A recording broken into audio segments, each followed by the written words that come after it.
Muy buenas noches, le damos la gloria y la honra al Señor por darnos este privilegio de poder estar con ustedes en este comienzo de semana, para empezar la semana laboral. Y queremos exaltar el nombre de Jesús de Nazaret por darnos este gran privilegio de estar en sus hogares.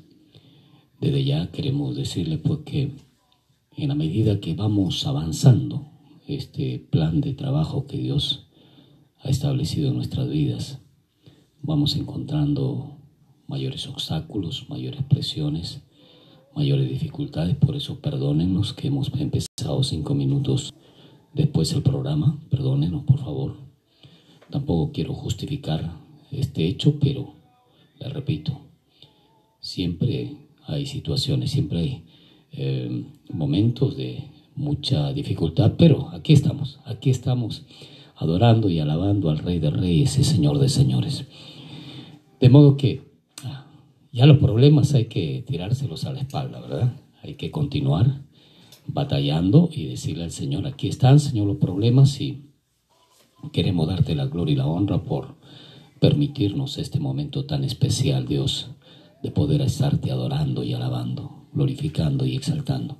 Vamos a adorar al Señor en este momento. Vamos a decirle: Señor, aquí estamos para exaltarte, para glorificarte, para reconocer tu poder sobre todas las cosas y para expresarte nuestra gratitud, nuestra alabanza, nuestra adoración. Ahí en tu casa, en tu oficina, de repente en estos momentos, haciendo todavía algunas labores, queremos animarte que tú puedas, juntamente con nosotros, adorar a Dios, alabar al Rey de Reyes y Señor de Señores.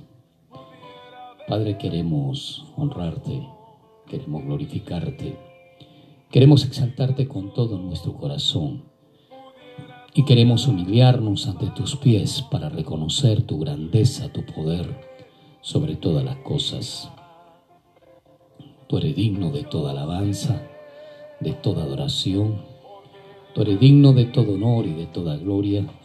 Tú eres digno de ser exaltado y glorificado en gran manera. Por eso reconocemos que sin ti nada somos.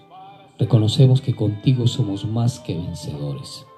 Reconocemos que en medio de los problemas, las necesidades, podemos separar este tiempo para adorarte y alabarte, para glorificarte y exaltarte, para honrarte, Dios de Abraham, de Isaac y de Jacob, y expresarte con todo nuestro corazón y nuestra alma, nuestra gratitud, nuestra alabanza, nuestra adoración, porque no hay Dios tan grande como tú. Maravilloso Dios eterno, te tributamos toda alabanza, te exaltamos con todo nuestro corazón, nos rendimos ante ti para expresarte nuestra gratitud, nuestra adoración, nuestro reconocimiento, Dios de Abraham, de Isaac y de Jacob. Venimos ante tu presencia, humillados, con un corazón contrito, para decirte: Abba, Padre, no hay Dios tan grande como tú. Maravilloso Dios eterno, te tributamos honor y gloria, te exaltamos con todo nuestro corazón y nuestro ser. Venimos y reconocemos tu poder sobre todas las cosas y afirmamos nuestras vidas ante tu dulce y hermosa presencia. Gracias por darnos el privilegio de buscarte, de adorarte, de glorificarte y de exaltarte. Nos humillamos ante tu presencia y reconocemos tu poder sobre todas las cosas. Venimos para decirte, oh Espíritu Santo, que aquí estamos para honrarte, aquí estamos para adorarte. Ahí en tu hogar, junto con tu familia, puedes decirle junto conmigo al Señor que estamos aquí para tributarle honor y gloria, para exaltarle.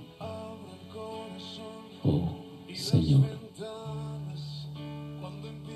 queremos expresarte nuestra gratitud, queremos expresarte nuestra alabanza, nuestro reconocimiento.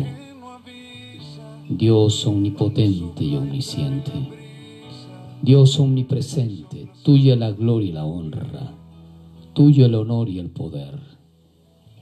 Oh Espíritu Santo, aquí estamos para adorarte, aquí estamos para alabarte y glorificarte, aquí estamos para exaltarte, Dios, y reconocer tu grandeza, tu poder sobre todas las cosas.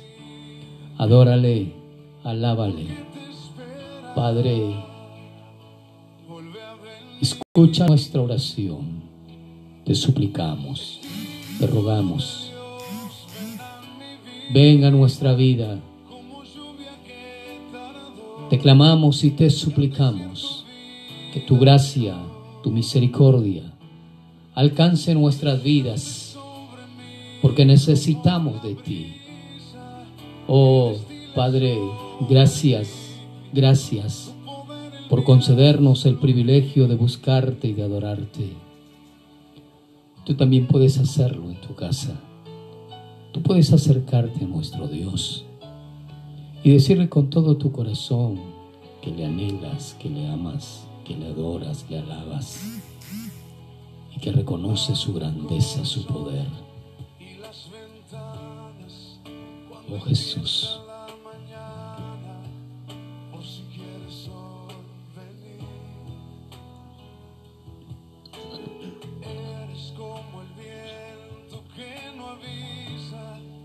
oh Señor, te necesitamos. Aquí estamos, Dios, para honrarte, para glorificarte, para exaltarte. Necesitamos, Señor, una renovación de nuestra alma, de nuestro ser.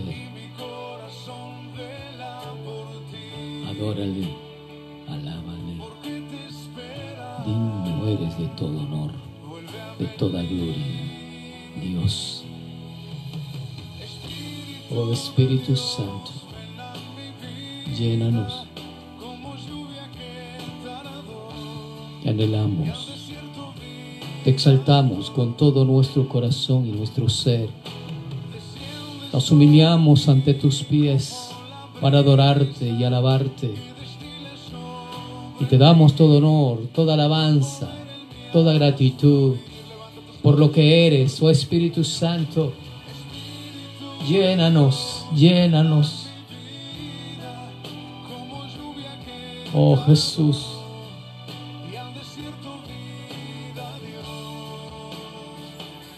Reconocemos tu grandeza, tu poder.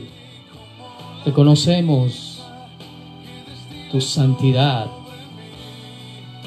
y tu gloria también en esta noche. Te adoramos, oh Espíritu Santo. Exprésale, amada iglesia. Él es el omnipotente, el omnisciente, el Dios de dioses, el Señor de señores, el Dios de todo poder. A ti te adoramos, a ti te exaltamos, Padre eterno, Dios de Abraham, de Isaac y de Jacob. Reconocemos tu poder sobre todas las cosas.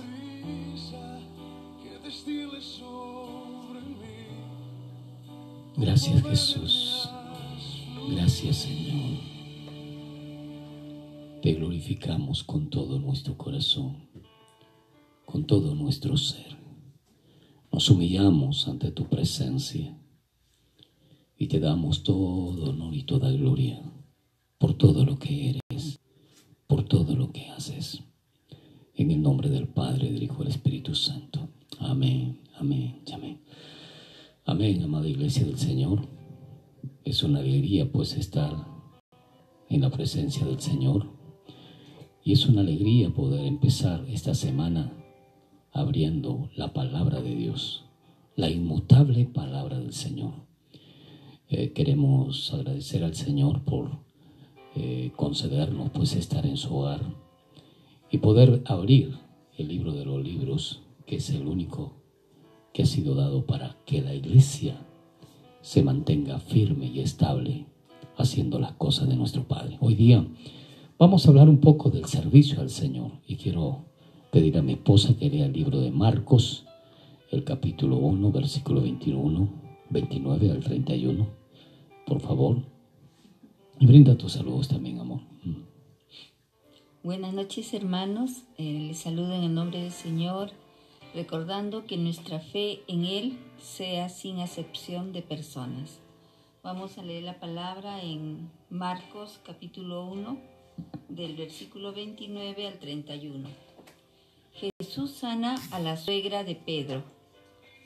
Al salir de la sinagoga, vinieron a casa de Simón y Andrés con Jacobo y Juan, y la suegra de Simón estaba acostada con fiebre, y enseguida le hablaron de ella.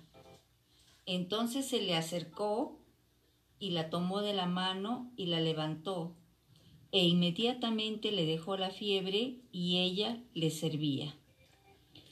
Inmediatamente le cesó la fiebre a la suegra de Pedro. Esta experiencia de Jesús y de los discípulos marca el corazón de los mismos. Por ello, es importante que entendamos que en la casa de Pedro vivían su esposa, su suegra y él. Y Jesús fue donde ellos a visitarlos.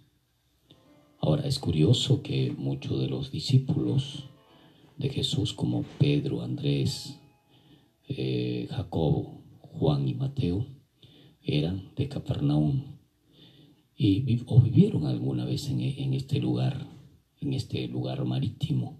De modo que en este puesto marítimo, dejar su trabajo para dedicarse a la función del trabajo de la obra de Dios no era fácil. El trabajo de dedicación de muchos de ellos que eran pescadores, y en este caso que vamos a hablar un poco del recaudador de impuestos, Mateo, debemos comprender que no era fácil. Los pescadores por su naturaleza son rudos y ellos trabajan de una manera fuerte, enérgica dentro de la operación física en la cual tienen que abordar a muy altas horas de la mañana, de la madrugada, para poder ejecutar su función, su labor, su responsabilidad y de esa manera pues llevar el pan para la familia. Ahora, no era fácil para ellos vivir en un estado tan complicado, tan conflictivo. Capernaum era completamente la capital desde el punto de vista comercial del pueblo judío. A través de él, ya hemos estudiado anteriormente, a través de esta ciudad podía valerse la gran cantidad económica que podía abastecer casi todo Palestina.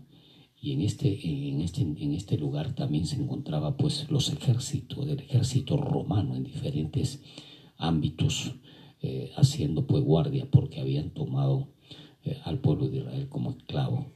Entonces es muy importante que abordemos nuevamente estos pensamientos para poder darnos cuenta de qué historia estamos hablando desde el punto de vista, valga la redundancia, histórico, pero social y político también del pueblo de Israel. Aquí nos damos cuenta entonces en el libro de Marcos cómo él expresa, pero vamos a estudiar hoy día los evangelios sinópticos, el evangelio de Marcos, el evangelio de Mateo y de Lucas, que nos expresa la misma experiencia de Jesús en la casa de Pedro, y vamos a ir abordando algunos detalles importantes que debemos sacar ahora. El interés y el deseo de poder abordar desde este punto de vista este estudio es que tanto usted como yo, siempre tengamos presente que los evangelios, nosotros podemos compararlos para tratar de sacar perlas de los eventos que nuestro Señor Jesucristo ejecutó y realizó en el pueblo judío. Notemos algo muy importante que nos va a proporcionar claramente la palabra del Señor. Vamos a ir a Mateo capítulo 8, versículo 14 y 15, cómo nos expresa Mateo esta experiencia de Jesús. Adelante, nena. Vino Jesús sana a la suegra de Pedro. Vino Jesús a casa de Pedro y vio a la suegra de éste postrada en cama, con fiebre, y tocó su mano, y la fiebre la dejó, y ella se levantó y le servía. Amén. Y ella se levantó y le servía. Esta parte de la palabra la hemos escuchado también en Marcos, que ella empezó a atenderlos. Y en este caso dice que ella empezó a servirles. Pero también vamos a ir a Lucas nuevamente. Ahora vamos a ir a Lucas, perdón. El capítulo 8, versículos 38 y 39. ¿Qué nos dice Lucas?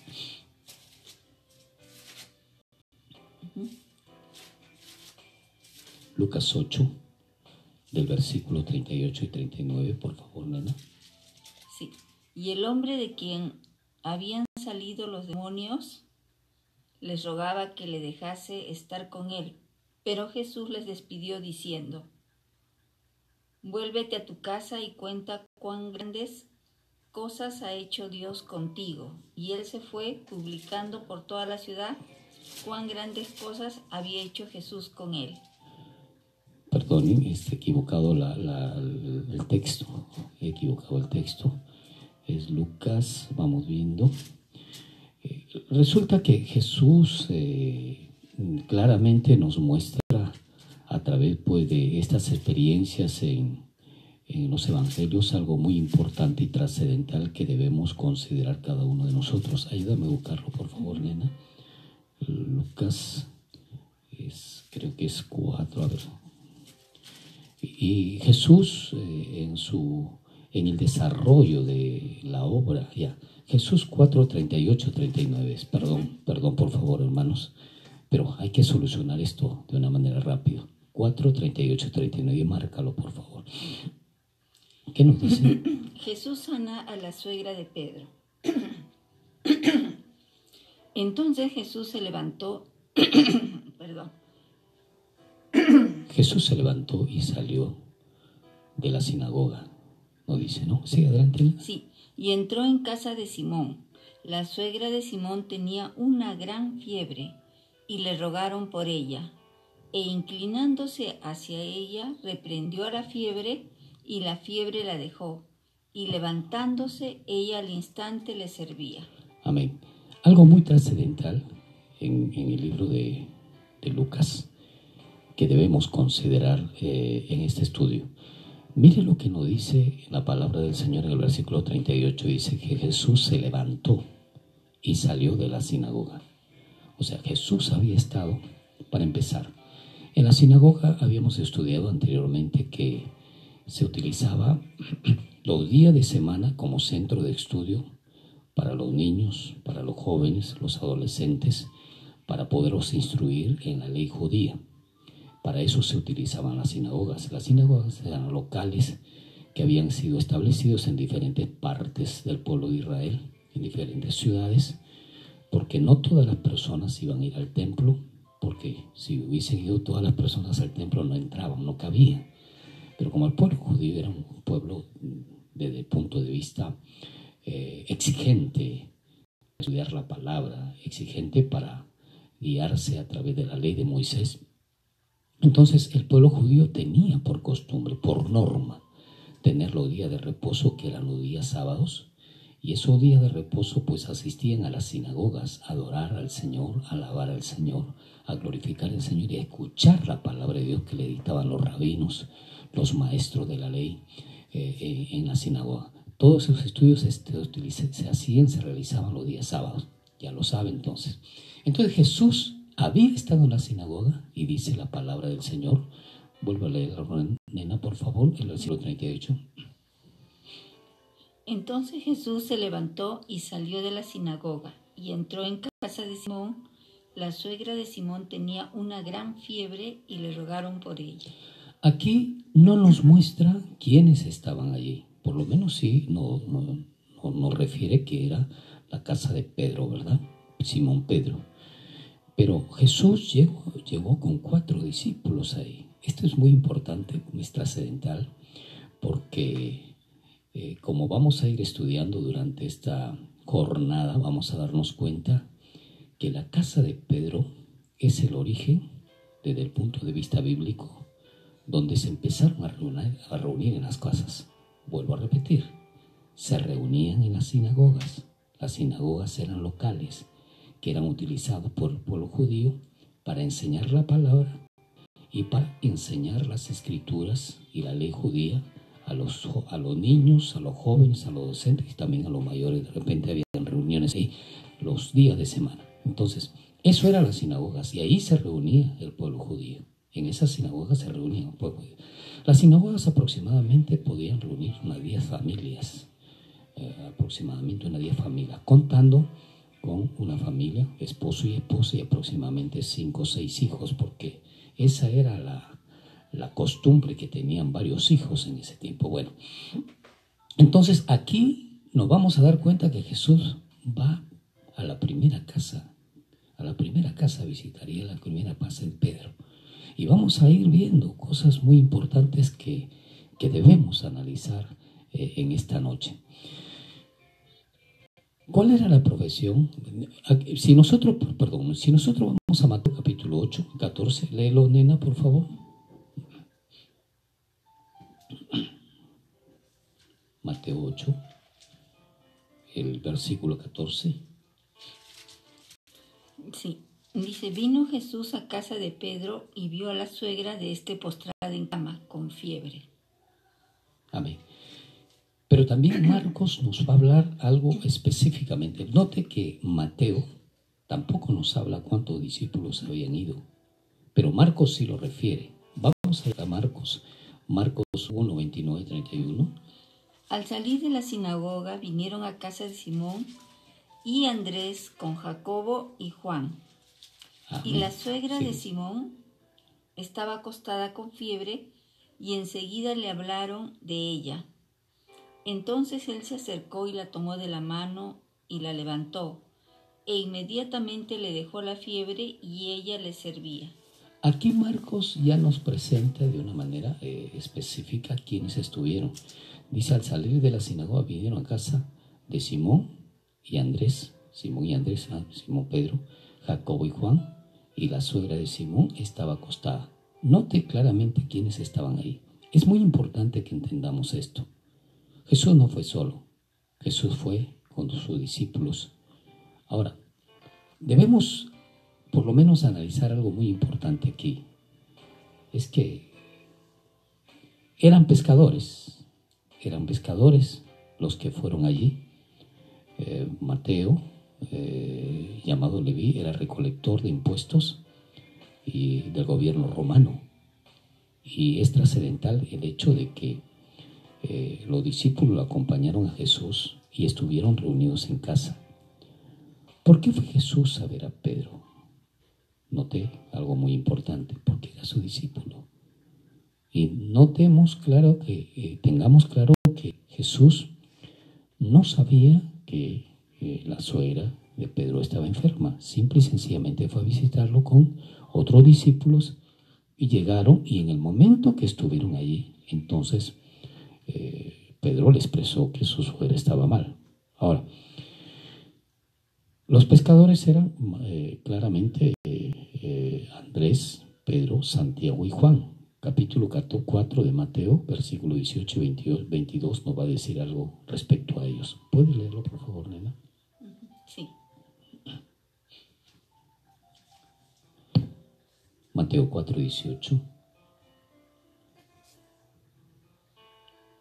Andando Jesús junto al mar de Galilea, vio a dos hermanos, Simón, llamado Pedro, y Andrés su hermano, que echaban la red en el mar porque eran pescadores. Y les dijo, venid en pos de mí, y os haré pescadores de hombres. Entonces el verso 22. Ellos entonces, dejando al instante las redes, le siguieron. Pasando de allí, vio a otros dos hermanos, Jacobo, hijo de Zebedeo, y Juan, su hermano, en la barca con Zebedeo su padre, que remendaban sus redes, y los llamó. Y ellos, dejando al instante la barca, y a su padre le siguieron. Esta parte es muy importante para el estudio que estamos realizando hoy, porque tanto Andrés, Pedro y luego Santiago y Juan, que eran pescadores, dejaron de una manera rápida e instantánea. Pero ya estudiamos anteriormente que no fue la primera vez que se habían encontrado con Jesús. La Biblia nos relata que ellos habían tenido ya unas reuniones anteriores con estos discípulos. De modo que cuando el Señor Jesús los ve en Cafarnaúm, en las barcas que ellos tenían, que se iban a pescar, entonces ellos de una manera rápida tomaron la decisión de seguirlo a Jesús, porque aunque no nos dice la Escritura, no nos relata específicamente qué otras cosas compartieron, es muy probable que el Señor Jesucristo ya en esos momentos, para hacer el llamado, tenía que haber abordado otros temas con ellos, de tal modo que ellos decidieron dejar la barca para irse. Ahora, algo muy importante que debemos comprender: Jesús no les ofreció una bonita vida. Jesús no les ofreció que todo iba a ser bien. Jesús no les ofreció que iban a tener comodidad, que iban a tener prosperidad. Jesús no les ofreció eso. Recuerde que Jesús, y vamos a verlo más adelante, no tenía ni dónde recostar su cabeza, dice la palabra. De modo que Jesús mismo no tenía una casa, porque vivía en la casa de sus padres. Ahora, algo muy importante y trascendental que debemos comprender, que cuando Jesús llama a estos discípulos y ellos dejan la barca, dejan sus redes para irse a hacer lo que Jesús estaba haciendo, lo único que se puede comprender y se puede entender es que el pueblo judío estaba acostumbrado a tener ciertas reuniones también en la calle. Las reuniones, por ejemplo, en el templo, en el patio del templo se realizaban los rabinos, se acostumbraban a reunir al pueblo judío de una u otra manera fuera del templo, en el patio del templo, no dentro del templo.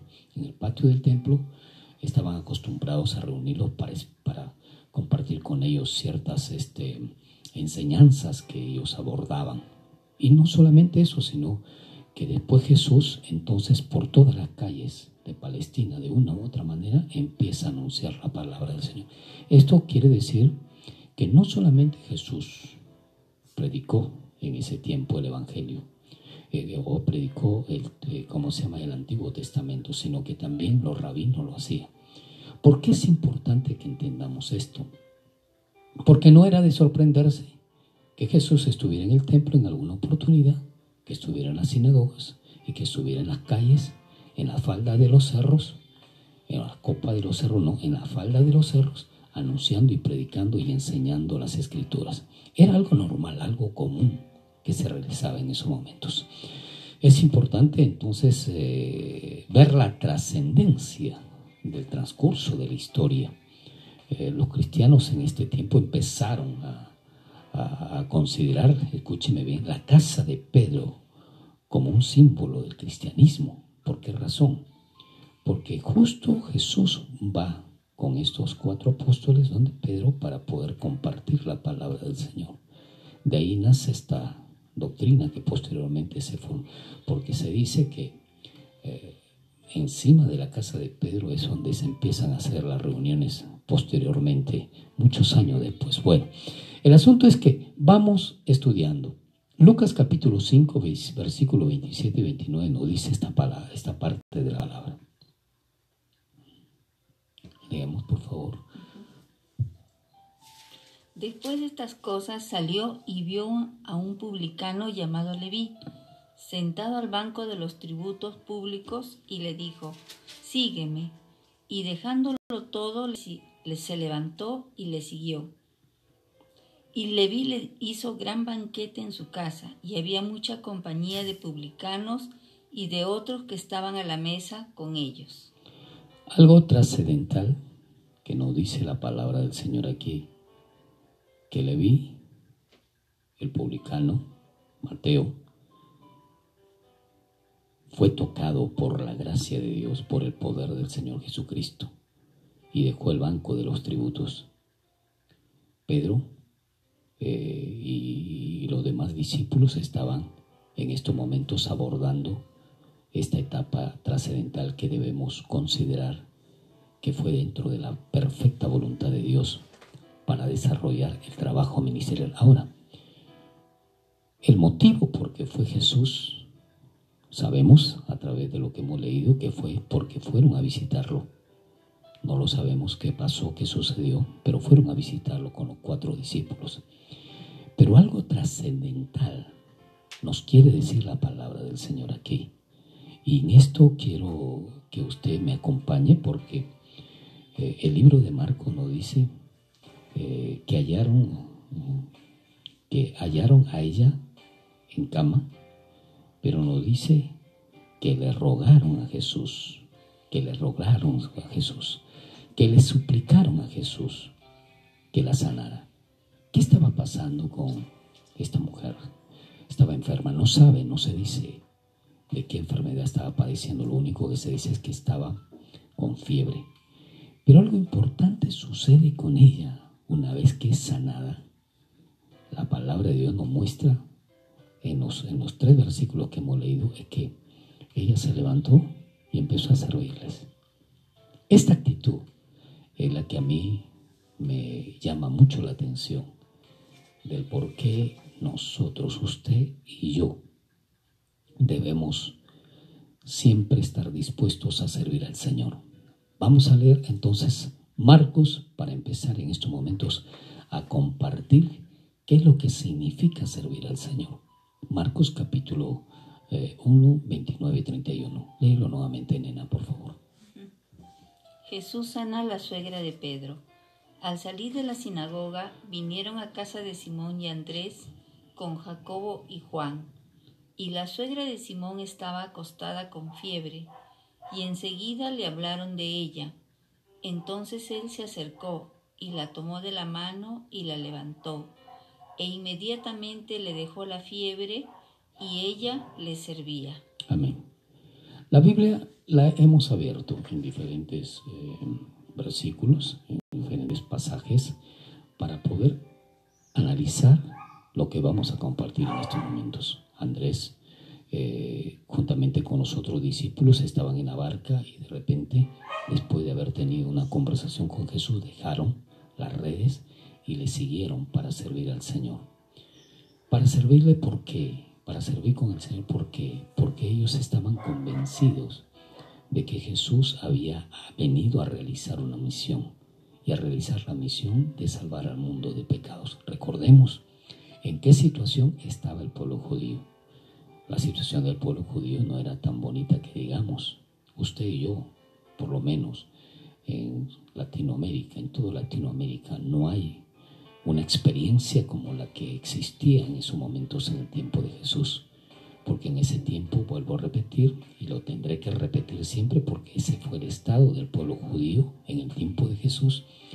El imperio romano había tomado como esclavo al pueblo judío y los tenía obsesionados, los tenía sacrificándolos, los tenía martirizados, los había llevado a un estado de ansiedad, de depresión y en algunas oportunidades de depravación moral también, porque los romanos abusaban de sus esposas, de sus hijas, etcétera, etcétera. Era una situación conflictiva, de mucho cuidado, era una condición no muy agradable, de modo que, amado, amada, usted y yo tenemos la libertad de poder hoy día tener este libro de los libros en nuestra mano y por eso démosle el valor que verdaderamente tiene este libro.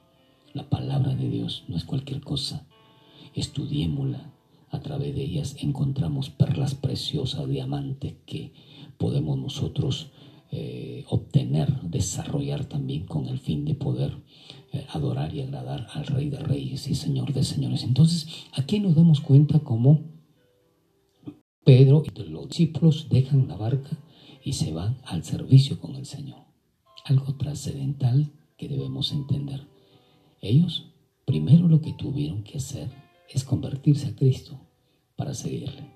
En otras palabras, ser convencido por el poder del Señor para que ellos le siguieran.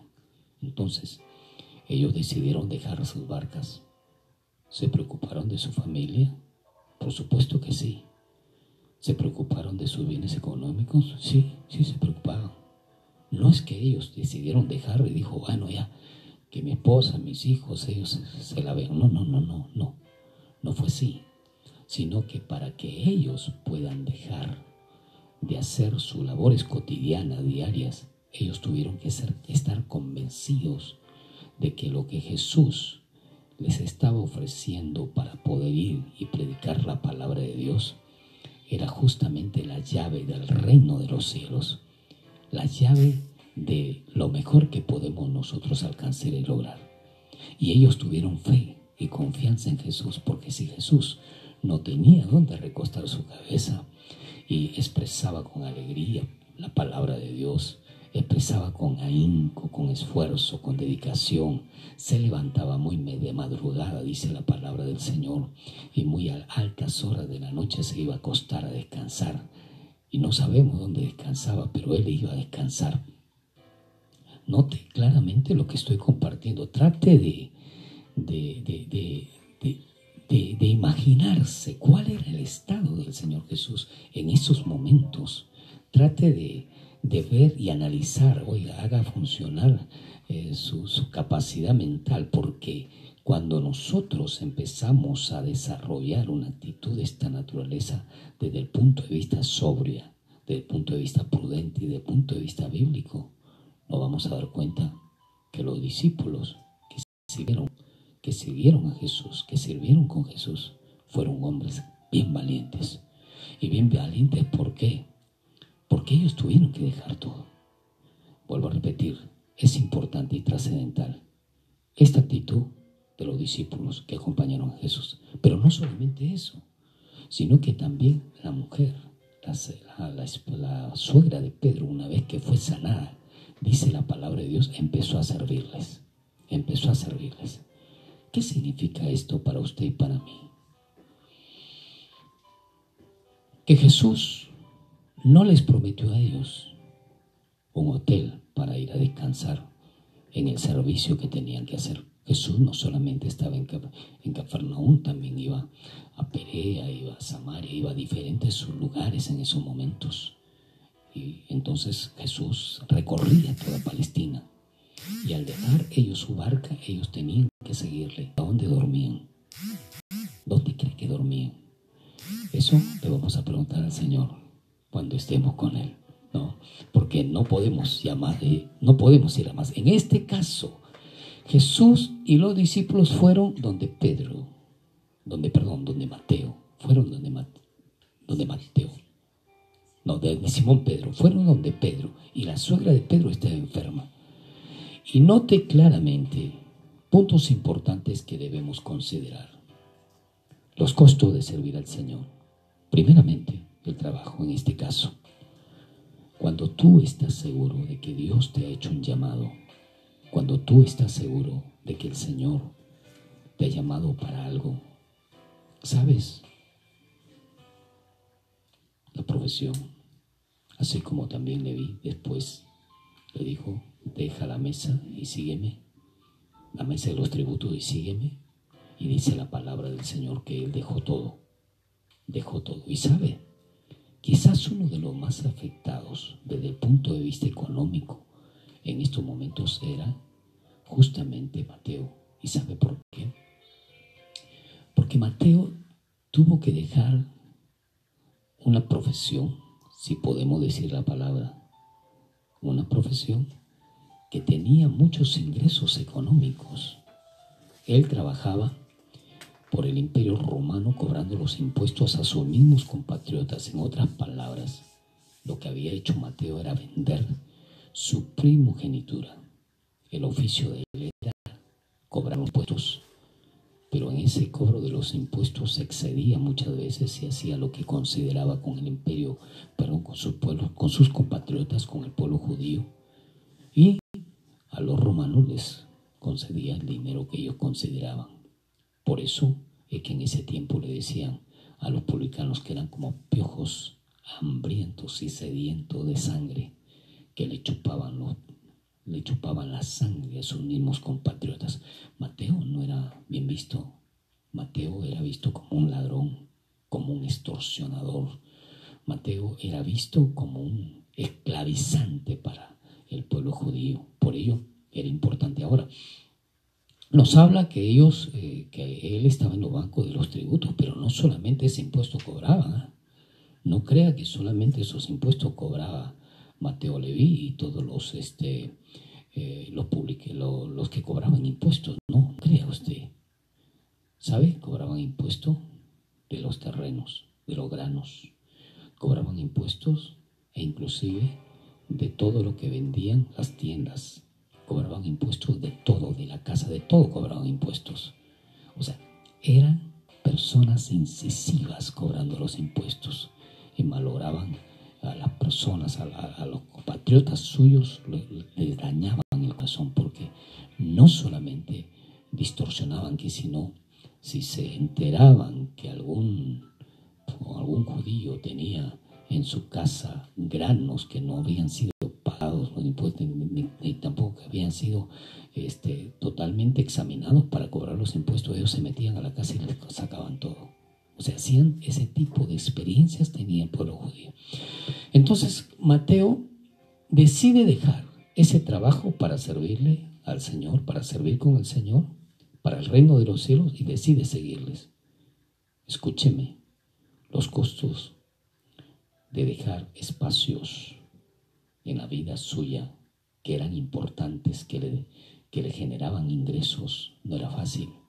Recuerde, Jesús tenía 30 años, no era un jovencito de 17 años, 18 años, 20 años, era un joven adulto, aproximadamente 30 años, y se supone que las personas a que él llamó tenían casi esa misma edad. Por ello, estamos hablando de un publicano y estamos hablando de pecadores, que ese era el oficio de ellos. No llamó a ociosos, eso que es lo que quiero decir. Jesús está llamando personas que estaban ocupadas en sus labores, en sus trabajos. De modo que si usted está ocioso por ahí, no hace nada, dice que quiero servir al Señor, está bien, pero aprenda primero a trabajar. Aprenda primero a ser responsable con las cosas que Dios le ha dado a usted para asumir esa responsabilidad. Ahora, esto no quiere decir que si tú probablemente no estás teniendo en estos momentos un trabajo, una responsabilidad desde el punto de vista de ingreso para tu familia, esto no quiere decir que Dios te deseche. No quiero decir, no me va a interpretar mal. Estoy hablando de esta experiencia. Jesús está llamando personas que están ocupadas, personas que no les sobra el tiempo, sino que les falta el tiempo. Jesús tiene si puedo decir, por exigencia para aquellos que le sirvan, tiene una de las normas, primeramente que le adoren y le busquen a Él, primeramente que reconozcan que Él es el Rey de Reyes y Señor de Señores, y como segunda norma, que reconozcan que lo que Él hace es trascendental, es mucho más importante que lo que te puede ofrecer el mundo. Es mucho más importante que ser ingeniero, que ser doctor, que ser un abogado y que es tener cualquier otra profesión. Tanta importancia tiene que, escúcheme, en el nombre de Jesús le digo, y asuma una actitud. Es tan importante que este libro fue grabado hace más de 2000 años y sigue vigente, como que si se hubiese escrito ayer para usted. Es tan importante lo que Jesús vino a hacer que han pasado legiones, han pasado reinos, han pasado presidentes y mucha gente en el mundo, y de ellos no se habla, pero de Jesús se sigue hablando. ¿Por qué razón? Porque se trata del reino eterno, se trata de la vida eterna en el reino de los cielos, no se trata de cualquier otra cosa. Lo otro se queda aquí. Yo puedo ser un profesional, que lo soy, y gloria a Dios por ello, pero la profesión me sirve para acá. Pero esta profesión que vas a seguir con Jesús no solamente te sirve acá, sino te va a servir después de la muerte, porque vas a ir al reino de los cielos con el Señor. Ahora, es necesario que usted lo entienda. Ellos eligieron seguir a Jesús por nada. Y esto es trascendental. Por nada, físicamente hablando. Ellos no se eligieron a... Dígame, si el mismo Señor dijo que no tenía dónde recostar su cabeza, le dijo a Jacobo, le dijo a Juan, le dijo a Pedro, le dijo a Mateo, y le dijo a todos los discípulos, le dijo, yo no tengo dónde recostar mi cabeza. Así que el que quiere seguirme, tome su cruz. Sacrifíquese, esfuércese, dedíquese. El Señor nos llama a hacer un sacrificio, pero ¿sabe qué? En el camino que nosotros seguimos al Señor, el Señor va abriendo puertas y va bendiciendo nuestra vida. Jesús no tuvo nada aquí en la tierra, pero lo tenía todo, porque Él era el Dios. Jesús no asumió lo que Él era, no tampoco expresó lo que Él tenía por dentro, lo manifestó para servicio de los demás. Lo importante que necesitamos entender que tenemos que renunciar a este estilo de vida que nos brinda la sociedad para servir al Maestro y someternos a sus leyes, someternos a sus normas, someternos a su palabra, porque es su palabra la que continúa vigente, y a pesar que se ha escrito hace 2000 años atrás, a pesar que estas experiencias pasaron hace 2000 años atrás, 2000 y tantos años atrás, siguen tan vigentes como que hubiese sucedido el día de ayer con nuestro Señor. Por ello, debemos tener voluntad para adorar, para alabar y para servir al Maestro. Entonces, aquí vemos claramente cómo los discípulos siguen a Jesús, y Jesús pues no contaba con nada físicamente hablando, y tampoco les ofreció nada que podría irritarle a los ojos para servirle. Y habían dejado su cesta de la pesca, y habían dejado su trabajo que les originaba económicamente a ellos, y de repente también Mateo había dejado el banco de los tributos. Pero ahora, Señor, ¿qué hacemos? ¿Qué hacemos, Señor? El Señor nos dio a cada uno de nosotros herramientas, y una de las herramientas importantes, amado Hijo de Dios, amado siervo de Dios, una de las grandes herramientas importantes que debemos asumir delante de la presencia de Dios es la fe, la confianza, la fe, la certeza de lo que se espera, no dice la palabra, y la convicción de lo que no se ve. Usted y yo no necesitamos ver que Dios está obrando para decir que Dios obra. Yo no veo qué está haciendo el Señor en otros países, pero creo que Dios está haciendo grandes bendiciones. Los pecados son aquellos que verdaderamente muchas veces afectan nuestra vida para caminar en esa dirección. Lo que Jesús les ofreció justamente era el perdonarle los pecados, limpiarlo de toda maldad, darle la salvación y darle por herencia la vida eterna. ¿Qué es más importante para usted? Tener las comodidades aquí en la sociedad, contar con una buena casa, que no está mal, está bien, porque ese es el esfuerzo de su trabajo, ese es el esfuerzo de su dedicación. Pero con todo lo que usted tiene aquí en la tierra, jamás podrá comprar un lugar en el reino de los cielos. Ni con la buena casa, ni con el buen trabajo, ni con la gran profesión que tiene, y puede tener 2 o 3 profesiones. Con todo eso, usted jamás podrá comprar el reino de los cielos. Para comprar el reino de los cielos ya lo pagó Jesús. Él pagó el precio de tu culpa y la mía para darnos herencia allá en el reino de los cielos. Pero para poder ganar ese lugar en el reino de los cielos debemos seguirle a Él y debemos servirle con integridad, con santidad, buscarle a Él con todo nuestro corazón y pedirle ayuda, porque somos humanos, somos carne. Nuestra carne nos llama al pecado, nos llama a ser injustos, nos llama a la mentira, nos llama a odiar, nos llama a hacer cosas indebidas. Y tenemos que decirle a esta carne: carne, tú no vas a heredar el reino de los cielos. Es mi espíritu que va a heredar el reino de los cielos. Por lo tanto, yo no voy a obedecerte a ti.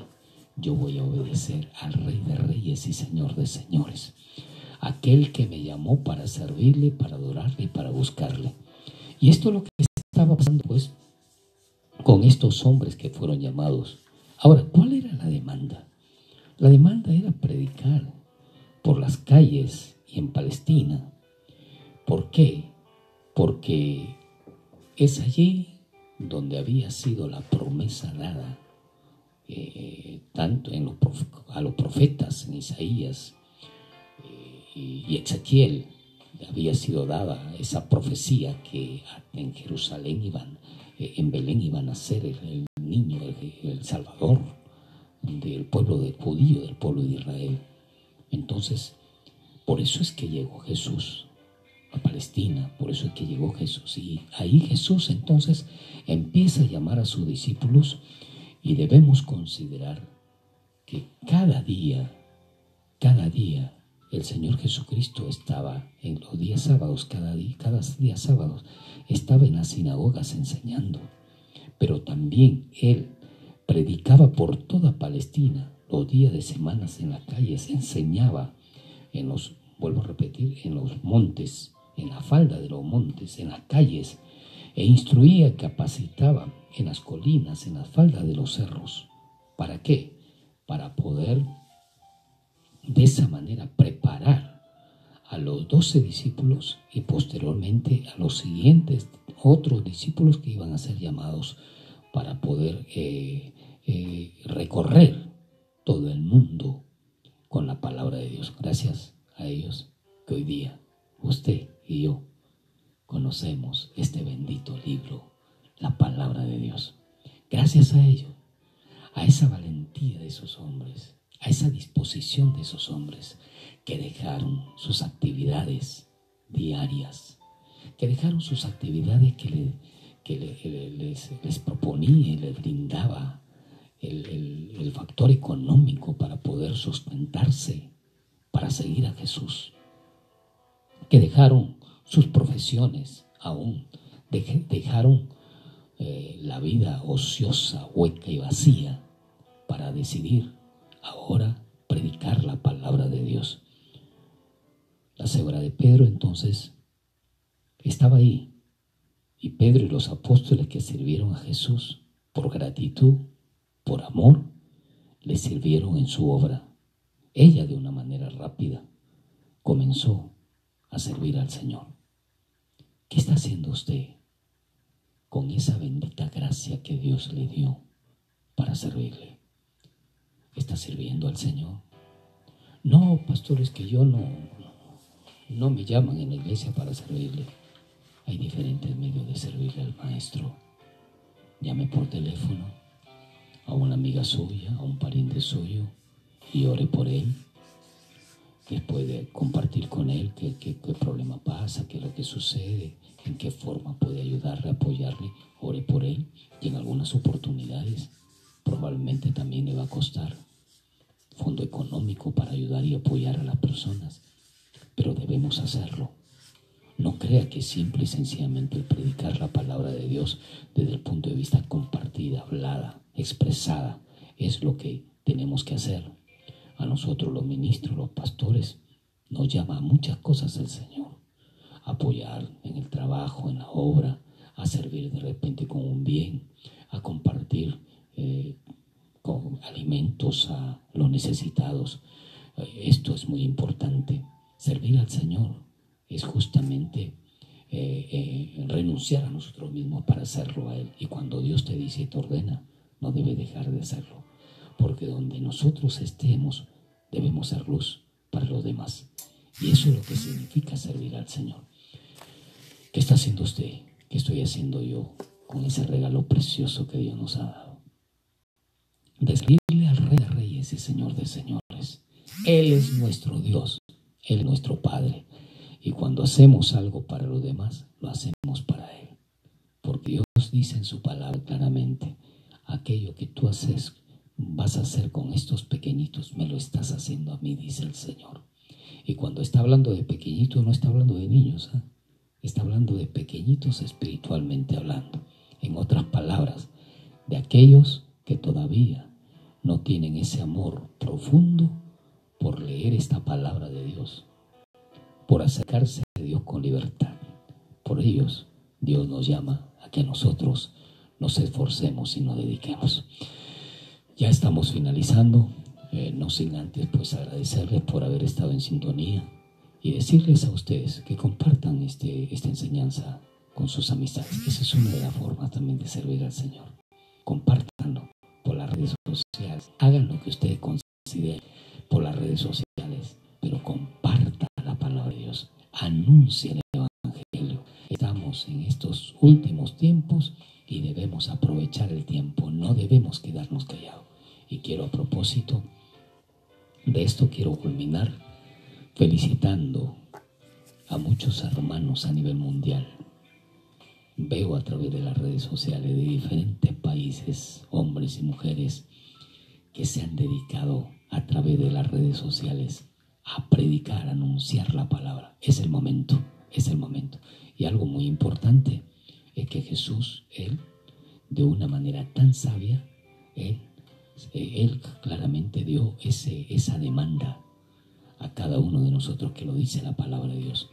Y el Evangelio del reino de los cielos por las azoteas será publicado. Y cuando está hablando de las azoteas, está hablando de las antenas, que llega a todo el mundo hoy para la gloria y honra del Señor. Por eso estamos con usted, ahí en Atlanta, nuestros amigos, en Suiza, nuestros amigos, México, Paraguay, Uruguay, Argentina. A todos ellos, un abrazo muy fuerte para todos ustedes y que Dios me lo bendiga. Y nos volvemos a encontrar el día de mañana.